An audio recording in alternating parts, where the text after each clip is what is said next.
Hey everybody, it's Jen Mamlett from JCC Association. It is 2 o'clock Eastern time, so I am going to get us started. I want to thank everybody for joining us today. As nice as it is, I have to say, for seeing so many familiar faces, I certainly wish that we were doing this under better circumstances. But I'm grateful that we were able to pull together time really very different for those that were on the call with us. That was earlier this week. These days are long. That we're able to do something very different today in terms of an open forum. This is really going to be a very different format. It's not a presentation. This is an opportunity for you to talk to one another, to share ideas, to ask questions, and to really be there for one another. I want to thank my colleague Annette McCann, our Director of Development, for joining us on the call.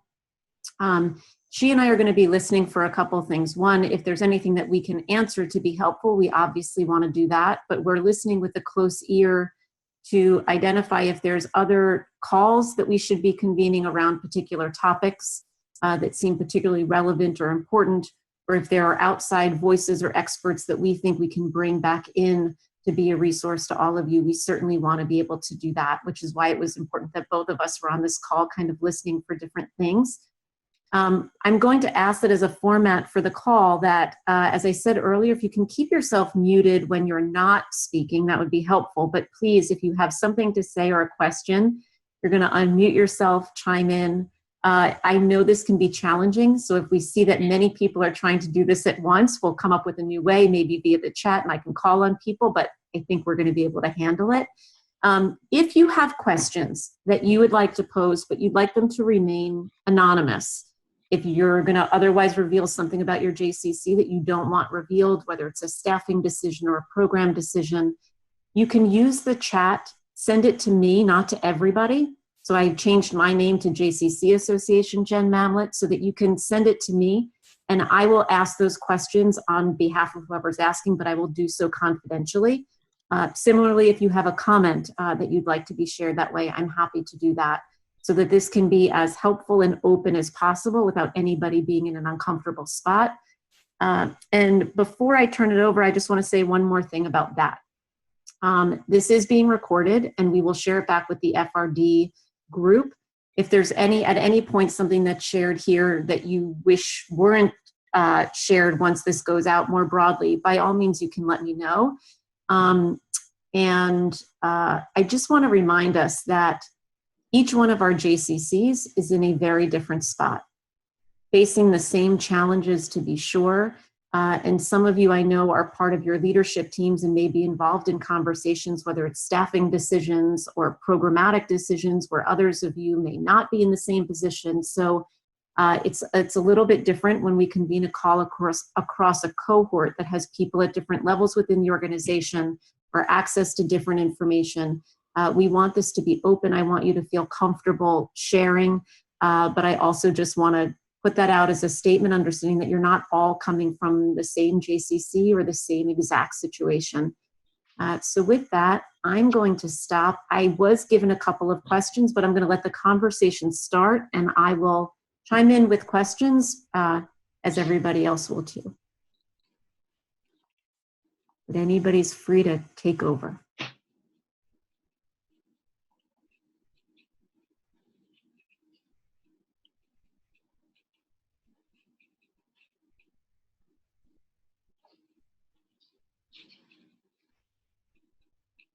Maybe I'll pose the first question. I can start. Oh, go ahead.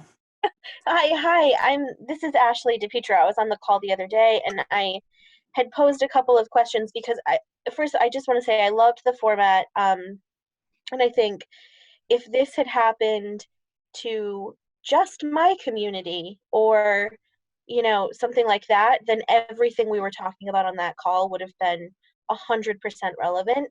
But the thing that really changed it for us anyway is that it's such a global issue that these pockets of information or these people that we can usually reach out to in times of need, everybody's going through the same thing right now. So nothing that we're normally able to use as a last resort or anything like that is available to us. And so we're one of the JCCs, we're also a federation and a JFS and a preschool that are going through something. Obviously, it's probably the most challenging thing we've ever gone through, because at this point, we can't run any of our anything that we do. Nothing we do can run, and we're not focused now on how we can pump resources out into the community, because our biggest issue is how we can keep our staff.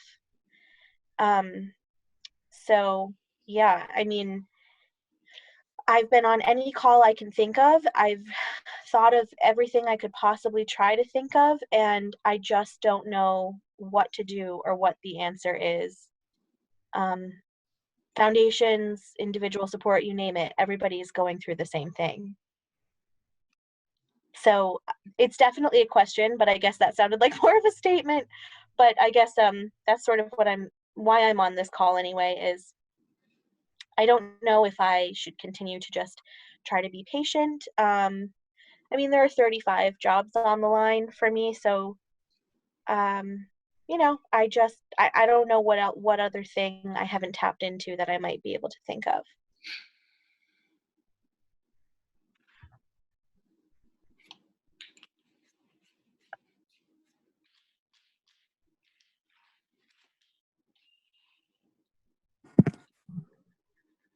Is there anybody on the call to respond to that for Ashley? Has anybody on the call found whether it's a successful approach with your donors or something that has been particularly resonant in the kind of messaging that you've put out, whether it's emails or calls that you've made, that has your donors or your communities responding positively to support right now? I was going to chime in. I'm Bonnie Raymond. I'm the Chief Community Officer at the Posnack JCC in Davie, Florida. I know one of the things that our executive, our CEO, as well as the executive team, is looking into with the board and finance committee is this loan opportunity that the federal government has come out with. And I believe that they've now said that the loan will be forgiven. So I would definitely highly recommend that all of your executive teams, finance, presidents, look into that option. I believe with it that you actually cannot lay off or let go of your staff in order to qualify for it. So it's an interesting sort of conundrum, but I would highly recommend that they look into that option. I know some JCCs already, I'm on a lot of the emails, already took the steps and already did the layoffs, which is fine. I understand, but they should just take one step back, give it a few days to look at what the government is coming out with for options. That would be my recommendation. Bonnie, just to quickly respond to that, there's a lot that's being clarified as this is, it was just passed by the House, I think actually moments ago. Right. So it's in front of the president for signature. There's a few things that are not totally clear yet. One is if layoffs already happened, it does seem that there's an opportunity to rehire staff and still be eligible. And JCC should know that you're eligible potentially for the loan. It has to do with the number of employees that you have and other sort of qualifying factors. The piece about having staff in place is whether or not that loan becomes converted into a grant. In other words, that you're not required to pay it back. So lots of different triggering pieces there, I know. Pamela, I saw you were about to say something earlier. I don't know if you wanted to chime in. You're muted, by the way. Just that we've relied a lot on our board. Our board has really stepped up, and we have a donor that did a matching gift to our board donations. And we focus those dollars that were raised to go to families that are already on scholarships. And that's been really successful. Today, I was working on an approach with major donors, some that are not even members of the J. And I was struggling a little bit in my letter about the operational needs that we're going to have as a facility for staff versus the needs that our members are going to have, and balancing those two, because you're never quite sure what somebody is going to want to give for. So that's sort of where we are right now. I'm from Scottsdale, Arizona, but our board has really stepped up, and that's just been fantastic. And you know, we've made the wellness calls, and we've looked at a lot of grants as well. So just where we are right now.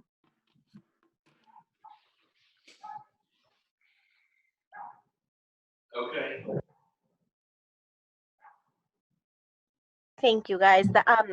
I know we're definitely looking into the loan. The only thing, and I know you've said the same thing. The only thing that we're just not sure about is if it does. I mean, if it's forgiven, that's one thing. But to take on debt in a situation where we're really not sure what anyone's finances will look like 6 months to a year from now,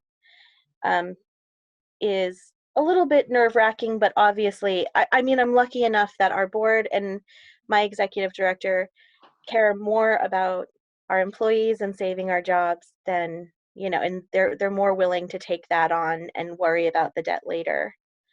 It's just obviously, you know, we know we're the ones that are really going to be worried about it down the road, how we actually have to pay off those debts. So obviously, if I could find anything else, that would be more ideal. But if this is our option, then it's not the worst option.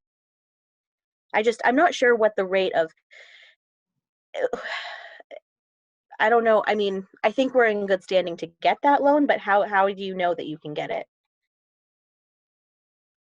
And I just read this comment. So I'm from the Jewish Community Alliance of Southern Maine. So we're a very merged organization, lots of things going on.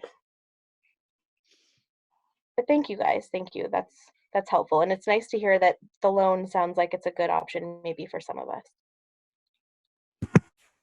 Everybody should just know that Gabe Most, our Chief Experience Officer, who's really been heading up a lot of the response that we've been doing at JCC Association regarding all things COVID-19 related, has been pumping a number of resources through the executive listserv about the loan, including updates from today. We had a call yesterday with over 160 people on it, learning about the loan as of yesterday. More clarification came to us today, so that's been pumped out. So I'm happy to spend more time on this call talking about it if that's where this conversation needs to go, but all of you should be aware that your execs and CEOs are getting inundated with information right now about this. So I just wanted to make sure that you were aware of that.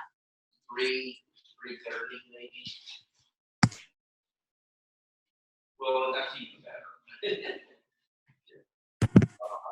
One of the questions that I received ahead of time, and I know Annette and I have both gotten this question a lot over the last week, so I want to address it a little bit.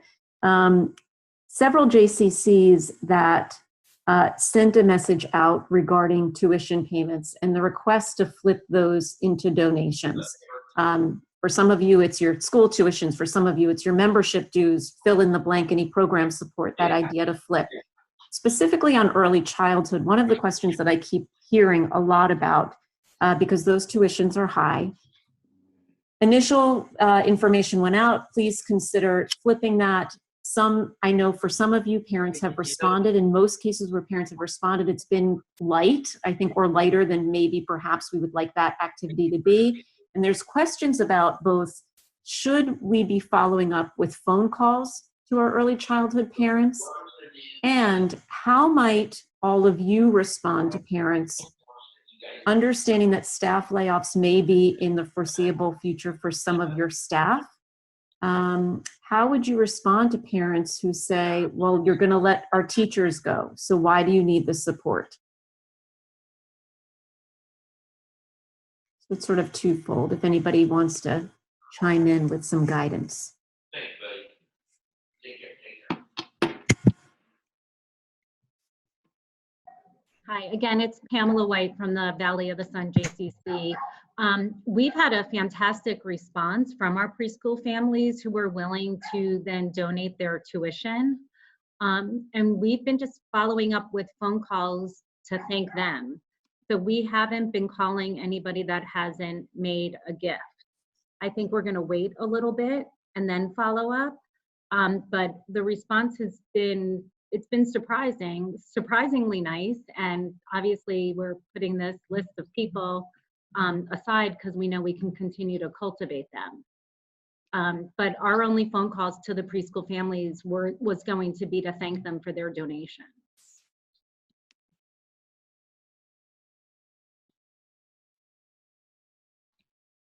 Hi, this is Ashley again from the JCA Southern Maine. So for our preschool, actually what we did was we sent out notifications because this sort of happened in the beginning, but sort of middle of March. We let people know that because we had already planned on staffing, we weren't going to be refunding our March tuition unless, of course, someone was in a tough position and they needed special help, in which case they should reach out to us. Most families were very happy to donate to not ask for their money for March back, and also then reach out and say, please also keep my April tuition, which right now we've just said we aren't going to charge for. And several families have stepped forward and said that they would just give it anyway. But what we've done is every single morning at 10 o'clock, each classroom in our preschool, their teachers have a Zoom meeting set up with all their students, and they check in, and the teachers read a story or two, and they take turns. So they keep all the kids muted, and then they take turns taking them off mute so that each child can talk about something exciting that's been going on in their week or just share things with their classmates. We're doing this right down to the infants. So even the infants, they're not talking to each other, but their parents are saying hi to each other and things. But we're doing that once a day for about a half hour at 10 o'clock in the morning, just so that the families can stay connected. And on top of that, we've called every single member of our JCC to say, hi, do you need anything? Do you have everything that you need? And how are you doing? And most of our members are parents, so they're just saying how they couldn't be happier with the very simple, minimal amount of programming they get every morning.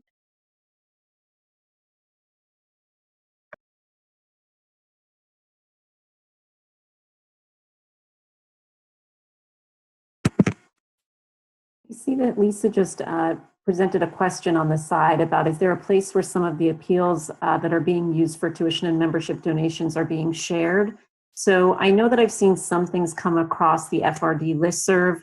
I would highly encourage you to keep doing that. If as you're doing things, if you want to send them to me and Annette, we can also make sure that we're taking those, and maybe we can look at trying to find a way to deposit those onto jcca.me as just sort of like a lasting and existing resource, so you don't have to go back into your emails. So Annette and I can follow up on that too. I would add to that. So I've been on a lot of the AED, whatever COO calls as well, and the same topic came up about the letters. So they are already on, a lot of them are on jcca.me, exactly what you said, and they're under the communication to membership area, and you could click on, and there was at least 15 of them like 2 days ago. So there's probably even more. Thank you, Bonnie. This is Karen Goldberg from Central New Jersey, Scotch Plains, and I'm happy to share. We're doing a little bit of a smorgasbord of everything that some of you have already spoken about. For the recent comment, there's a lot of information going around on the membership listserv where these letters and this language is being shared, how it's being asked for in lieu of tuitions or membership dues. We're having some nice success at our JCC. We've pretty much asked our membership to keep invested with us and draft their dues, draft their tuitions for April everywhere that they can, and treat it as a donation as long as services are not being rendered. And we're having some nice results from that. We also put in a very soft but gentle, if you're in the position to help out in any other way. And it's slow and steady, but we're getting staff and member donations doing that as well. We're paying forward some of our tuitions. We're letting parents apply payments for school to camp tuitions. We're trying to be really, really creative and leave as much as our revenue in our JCC as possible. and limiting the amount of refunds that we're offering. We're offering pay it forward credits and things like that. And of course, we're dealing with it, one by one, situation by situation.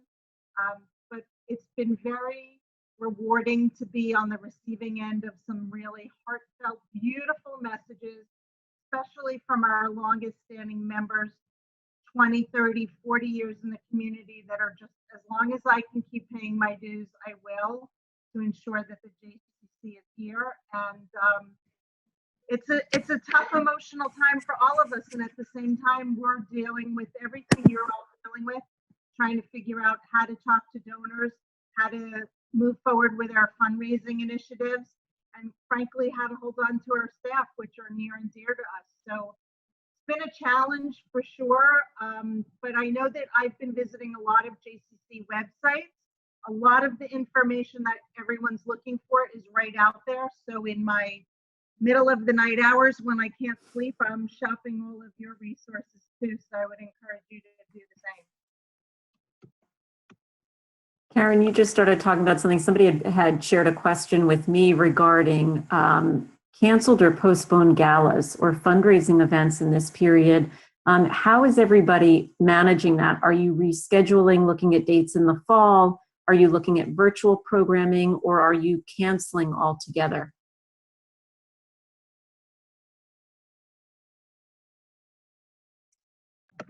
So I'm happy to speak about us. We're doing a combination of all of the above. We're doing some postponing. We're moving some things virtually wherever possible, be it film festivals or author visits. And we are keeping our eye on the ball for things, God willing, that can resume hopefully sometime this summer, but we're doing a combination of all of the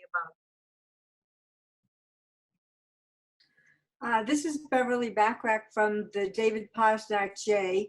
We're postponing everything, but you talked about something I'd like to talk about. When we talked at the first conference call, Zoom conference call, we talked about if you were postponing to the fall to see how money can be used now for the crisis so that we don't go into 2 fiscal years. Can somebody just elaborate on that a little bit, please?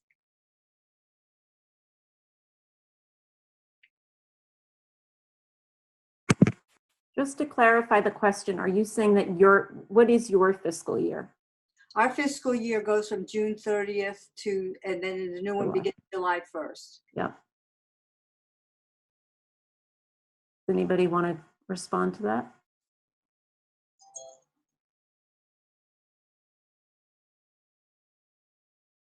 I think the key, most of that has to do with, obviously, if any revenue was received in this year, trying to not only keep the cash in this year, which is of course of critical importance, I know, for all of your JCCs right now, but also just trying to keep the revenue in this year. So anything that's getting postponed or pushed into the following year, if you had any prepayments or any expenses against those events already that would have hit this year, how they defer into next year. I think that's what was discussed the other day in terms of that straddle of 2 fiscal years, trying as much as possible to keep things as clean as possible, is I think what the guidance was the other day. Of course, there's little that can be done about that in these circumstances, right? For those of you that are on a June 30th fiscal year, if you're postponing an event, it doesn't make sense for you to postpone it for May or early June right now, just looking at how the near future at least looks and the uncertainty associated with that. So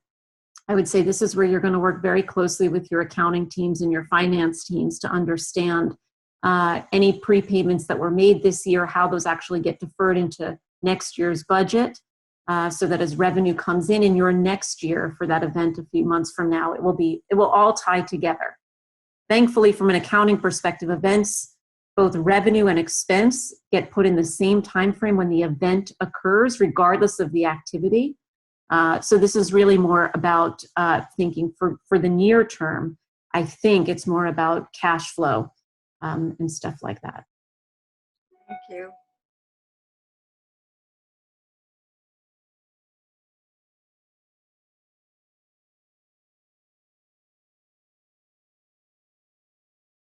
How's everybody doing? The call earlier in the week, obviously the primary focus or one of the primary focus areas was on stewardship and wellness calls. And we've heard some great examples on this call, I think, of success reaching out to members and early childhood families. Are there any other practices or things that your JCC has done that you think would be particularly helpful to share? Or if you're brave enough to say that you tried something that just didn't work, I think sometimes those are as helpful to understand from our colleagues as the things that did work. Can I ask something somewhat related to that? It's Angie from Louisville, Kentucky. How are you? This goes to something I was curious about that we talked about was the idea of paying forward. So building on what you were just saying, we have a corporate sponsor that pays 3 payments for a year gift. And I want to reach out to them and ask them to consider paying forward the next 2 payments so that we would have that money now, so that we're on the same fiscal year, but we need the money this year. What is there language or some reflections that is anybody else considering to do this? I mean, it's $100,000 I'm talking about that would be helpful. Is anybody doing that with their corporate sponsors or grants, and what kind of language are they using? This is Pamela White from the JCC of Greater Phoenix. We have a really strong corporate partnership program. And what we've done is our J has created a virtual site. So it's J Live, or J at Home actually. And so what we've done is we've contacted each corporate partner and we've given them an opportunity to have some sort of forum on our virtual website. So we're still giving them a deliverable, so then we can justify their payment. So I don't know if your J is doing something where you could then find a deliverable that you're going to be giving them. However, on the other hand, there were a couple of corporate partners that we called, and it was sort of like, well, now that you have me on the phone, it's not a good time for me. I'm going to put my corporate partnership on hold. So sometimes it really worked to our benefit. Sometimes it was almost like we should have let sleeping dogs lie, because if by calling them, it was almost like a reminder. So you really just have to know specifically sort of like why this person's a partner. Is it more for the ROI, or is it more because they support the J? And then that's what language I would use and how I would approach that family or that partner.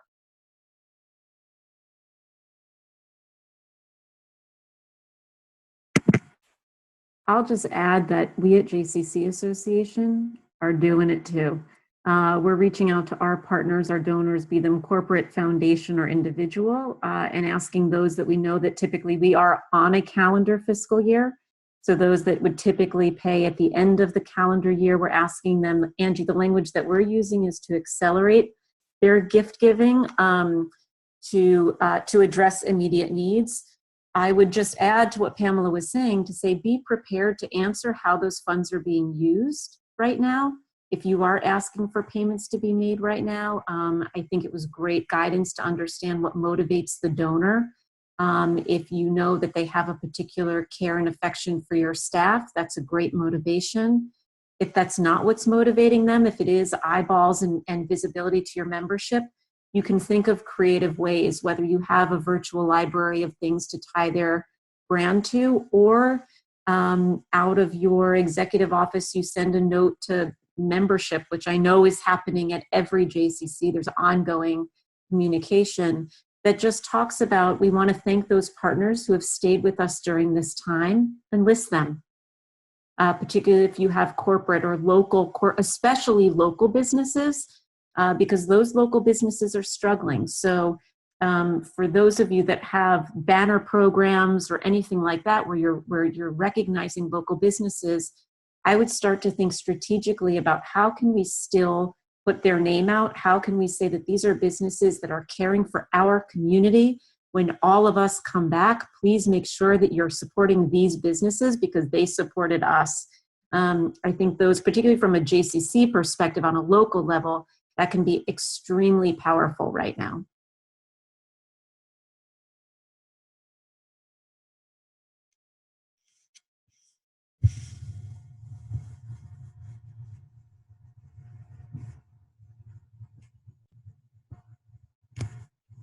Bye, Allison.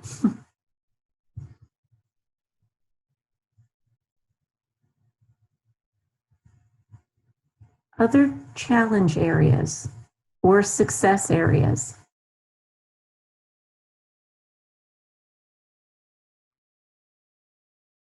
This is Ashley from the JCA of Southern Maine. I just wanted to offer a resource if your organization is looking for adding anything to your website.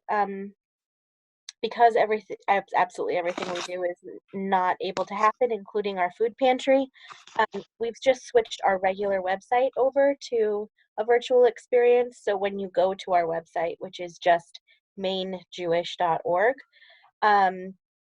when you go to that website, it's now sort of everything is still there that used to be there, but now as you scroll down throughout the page, we've just made it recommendations or offerings that we've gathered, including things from our staff or from our community. So it's a real kind of community effort. So there's recommendations on things that are good for your mental health too, like books and music and recipes and things to kind of keep you going, but also our community resources. So food pantries that we know are operating and things like that. So that didn't cost us anything extra. We're trying to be super careful about all of that. So all we did is just kind of pile it on top of what we already have, but switch our website around so that we could offer things to people. And we're also putting videos on there. Staff have taken turns doing a sing-along so that you could show that to your kids, or one of our staff did an instructional video on how to make challah, and we put that on there today ahead of Shabbat. So I don't know, just little things that we know we can try to offer that keep us busy as staff too. Those seem to be nice. Something that we did, which I thought was really neat, again, it's Pamela from Scottsdale, Arizona. Each person on staff made a 4-second video of what they miss about being at the J. Like, do they miss like the smiles of the kids or so on and so forth? And then we put together a video. I think the background music was Stand By Me. And it's just clips of all the staff saying how much they miss everybody at the J. And we put it up on our website and we put it on our Facebook page. And it was just great because you're, just another way to keep engaged with our members. I love that. And I will say that if you pay attention to the stuff that your marketing teams or whoever in your JCCs, the stuff that's being put out, a lot of that stuff I know is coming out of early childhood or camp, every effort to obviously keep families connected, but don't forget that those can clearly be repurposed from a fundraising standpoint too. Just forwarded as a note from you to a donor, just saying, look, we wanted to share this with you, or I was excited to share this with you. I know how much you love our staff or how much you appreciate the way that we connect and things like that.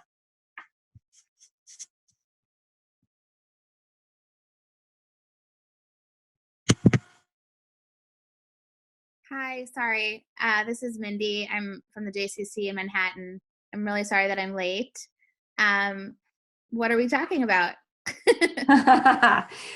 This has been an open conversation. So we've had several topics discussed so far, everything from what to do about events that have been either canceled or postponed in the short term to efforts to communicate with donors and early childhood parents about converting membership or early childhood tuition into donations. But it's an open call for questions and comments. Thanks for joining us. Thanks. I had a question just about, well, for our benefit, we're using a slogan, pay now, party later. So if anyone wants to steal it, go for it. Because our benefit was supposed to be in May, and we still are trying to raise that money so we can have it in the fiscal year. But my question, what I'm struggling with is, I obviously we need money, but I feel like we sort of have one ask, like one like emergency, this is an emergency ask. And I don't know how to balance that. I'm getting a lot of questions from our staff of like, why aren't we raising money for salaries? Obviously, budgeting is much more complicated than that.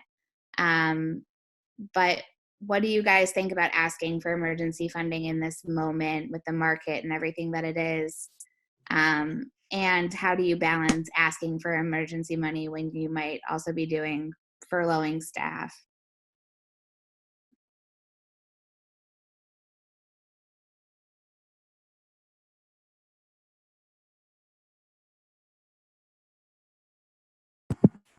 I can just say what we're doing here in Columbus. This is Anna Shabtai, and I work for the JCC in Columbus. And we've been really as transparent as possible, saying that the fund that we set up is not solely for staff, because we may end up laying off staff, and we don't ever want to be caught in a lie.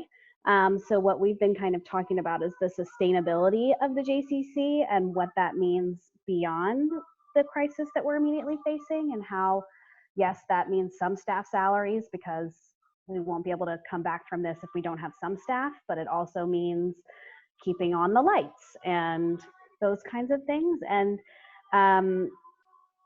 we've been, we are not actively fundraising for a few different reasons right now, mainly because our federation opened a crisis campaign that we're trying not to step on the toes of, but we are doing very under the radar. Like, we just put a link on our website that people could donate to the fund, because we sent out an email asking people to turn their dues into a donation, and people wrote back and said, well, here are my dues, but I also want to give more. How do I do that? And so we did open a spot on the website to be able to do that.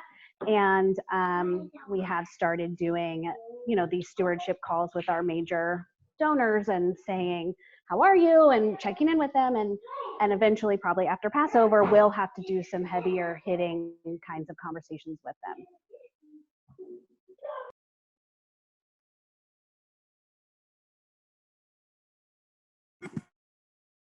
Mindy, I'll just add, I think this is a big topic about how to balance emergency campaign versus ongoing need. I would argue that we shouldn't forget the best practices that we know as fundraisers. Think about when there's a capital campaign or a special campaign that's on top of your annual campaign and your fundraiser and your gala and your other events that you're doing. Clearly, this is a unique and very special time from the perspective that obviously this is very different. But I would say that we know some best practices there. I think I agree with the comment, being as transparent as one can about how the emergency fund is being used. Make sure you go into those conversations with some clarity. You certainly do not need to know all of the answers, but have some clarity around how your JCC is prioritizing expenses. What expense saving measures are in place to be as responsible as possible? What other things are happening to try to drive revenue? Be able to respond to those things and talk about how the importance of this emergency campaign is really designed to drive support in this moment. But I think it's okay to say to donors, look, this is such an uncertain time. I can't promise that I'm not going to come back to you. I don't know if I'm going to come back to you. You always have a right to say no, but I may have to come back, or we might have to have another conversation, or I will keep you posted to let you know how we're doing and whether or not other donors have come along. I think that's probably the most important thing I would say across the board, not just from a fundraising perspective, but right now with all of our relationships with our members and our community, is to be as transparent as possible about the things that we know, and importantly, the things that we don't. I think donors will, we know that trust is really important. It's a key motivating factor for those that choose to make gifts to any organization. And they will trust the organizations who say, we don't know what we don't know. They would much rather have that, I am certain of it, than somebody telling them something that there's no possible way that you could know the answer to that. Like, we're definitely going to be fine in 3 months, or we know we're not going to have to come back to you. It's just not realistic. Agreed.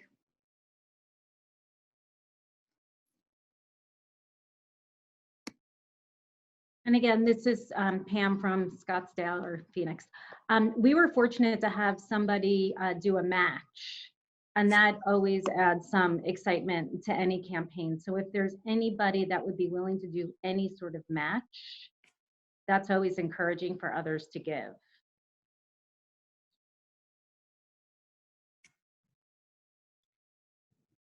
And that match went for overall your J, or what? And how much was that match? Or am I not allowed to ask that?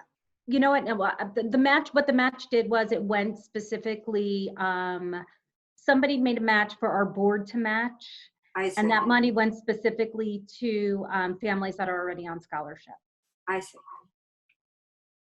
I'll add to that. This is Julie Amy. I'm with the JCC East Bay in California. And we had a challenge grant from a foundation for our future expansion. At some point we were looking towards a capital campaign on hold. But that foundation offered to, we had set our own threshold for the match for those gifts, and they agreed to let us lower that threshold and use it for matching any donations during this time of 1,000 or more. So I'll just offer that. Maybe you have a challenge grant of some kind, or there's a foundation where you already have a grant that would, in this case, they wanted to match as an anonymous donor. But anyway, maybe there's a current grant that your JCCs have that might be used in that manner.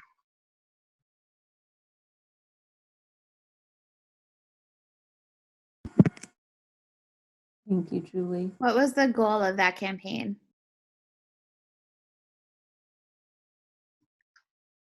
The goal of the matching campaign? Yeah.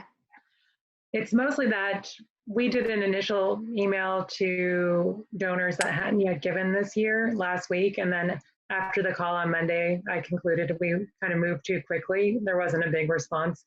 But as in the coming weeks, when it makes sense to reach out to donors, then I'm able to say that if you give $1,000 or more, it will be matched by this foundation. Oh, sorry, I just meant you could have a financial goal. Oh, financial goal. We're trying to make our budget as much as possible, but we're nowhere near doing that. So there isn't a set financial goal. We have so much to fundraise. Got it.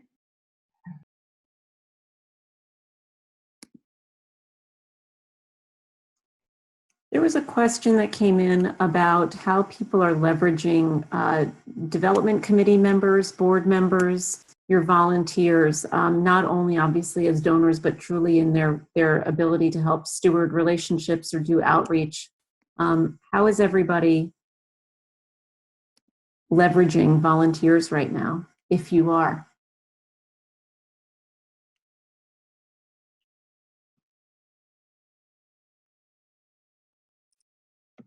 Okay. So this is Karen. Oh, sorry, go ahead. No, you go.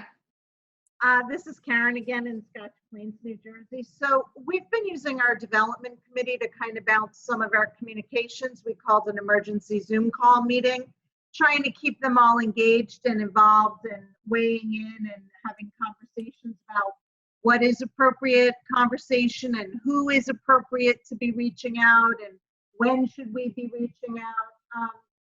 You know, we've all been so busy these first 2 weeks just trying to manage the crisis alone with our professional lives and our personal lives that, you know, we're trying to be sensitive to when is the right time and how is the right time to go about it. So ours has been slow and certainly selective, as many of you have said, and we're trying to stick to our natural stewardship plan in terms of relationship management. And I've been reaching out personally to some of our donors just like as a wellness and a check-in, and you know, some of them are asking, you know, how we can be helpful down the line, but we're trying to really bring our board and our committees and our chairs really into this and lock arms together.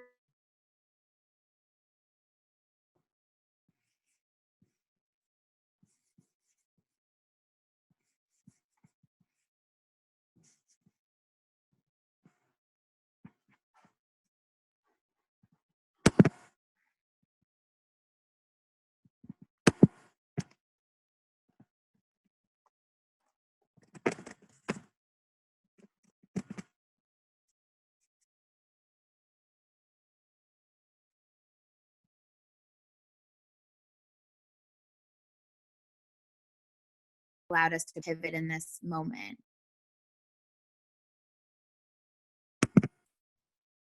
Hi, I'm Beth Freeman from the JCC in Vancouver. And we have started like a fairly significant effort with our staff working with their program volunteers to call. We started calling vulnerable, like vulnerable seniors, vulnerable, our diverse needs community, but we've expanded it to all of our ECE families so that everybody is getting some kind of call from us. And like, as it was suggested in that meeting we had earlier, is this group, we aren't doing any asking yet. We have a couple of weeks where we're not planning to do too much in the way of asking, other than maybe with some of our most committed donors. So we've just been gathering information from donors to sort of see where they're at, both health and wellness, but also preparing for an ask and figuring out who we're going to be able to ask and who's kind of feeling close to us. And also to engage them we have a very extensive virtual programs right now that we're growing on a daily basis, and we want to keep people engaged and grow that base. So we have multiple reasons for calling, but ultimately we will be asking many of those people for donations.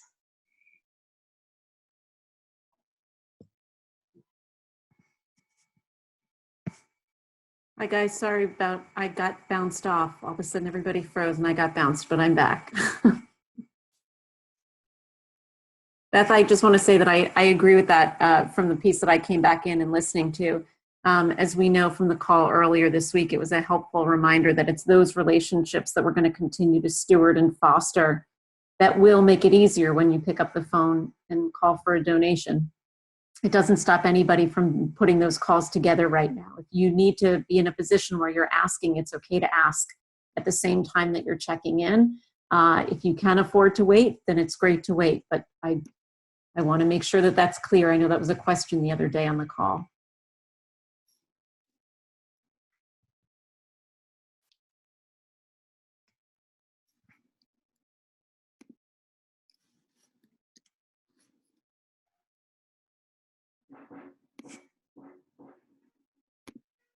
Any other topics that haven't been covered? I had just one thing that I wanted to share. I think it came from JCC Milwaukee, and they've been starting a hashtag Beyond a Building, and I just thought it was a really great idea. So just throwing it out there. If they said other JCCs can use it, of course. And if you look at it, I think so far it's mostly JCC Milwaukee, but I was just thinking this would be a great group that could start getting that going, because we could be in this for the long haul, whether it be weeks or maybe months. And so all of this, online and remote programming, if we could all together as an industry use Beyond a Building, I think it would help us all to get out there.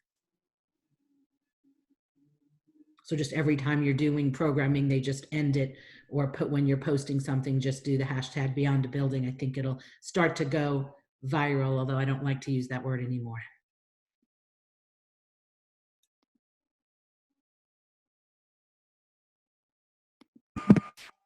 Are there other hashtags that your local communities have been using, or other messaging that you've been using to communicate similar ideas?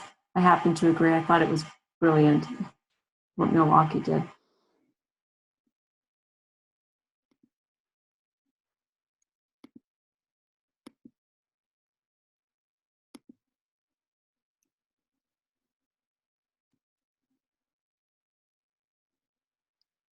I think this is certainly a good time to remember, and I think I appreciate the reminder about what Milwaukee's doing. This is a chance for us to think about, at the end of the day, what's at the heart of the work that we do as JCC. Some of you on this call have certainly talked about staying connected to vulnerable populations, to seniors, to not necessarily a vulnerable population, but thinking about what motivates an early childhood family to stay engaged, what motivates those that use your fitness centers to stay engaged, to think about messaging to those groups. Again, it's not always about this call is clearly with a group of fundraisers, so that's our focus. It's not just about donations that we might garner today. It's about those people who, when we come out of this, and I am certain that we will, that when we come out of this, we want people to look back and to say that my community was still there for me when I needed them. And it may not be the people who can make a donation today, but a year from now, I want you to think about what you're going to be doing as fundraisers a year from now, or 18 months or 2 years from now. How will you go back to this moment and talk about it? How will you talk about how your JCC responded and pivoted to continue to be there as a community builder and a community convener? If you can envision the stuff that you're going to need then to tell the story, you can start to work with those staff that you have now, your program directors, your executive team, your marketing team, to think about how to collect those stories, collect the stories of impact. Hold on to, I know you all do this, but I'm going to say it anyway, hold on to the emails. I heard several of you talk about how heartwarming it is to get the responses that you're getting. Every time somebody writes back and says, yes, you can use my tuition, yes, you can use my membership, see if you can get them to give you a little video testimonial. See if you can get them to write something if they didn't already write something. Those will continue to be important, not only from a fundraising perspective, but those are also messages that you can then share with your staff and your volunteers as demonstration and evidence of the impact that your J has locally. It will all come back and pay us back in spades. Again, not just from fundraising, but certainly from a fundraising perspective.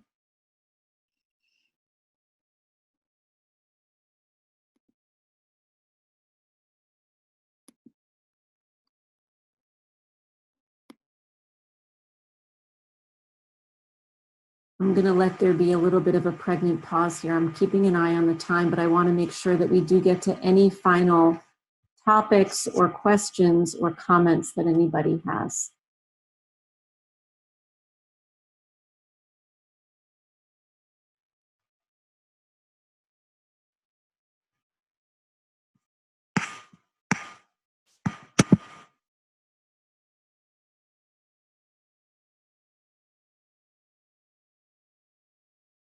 Okay. It's always okay to earn a couple minutes back. Before I end, I just want to remind, I know some people came onto the call a little bit later. This was recorded, so I will make sure to share the recording via the FRD professional listserv so that you have this as a resource if you want to go back or if you want to share it with colleagues or members of your team who couldn't join us today.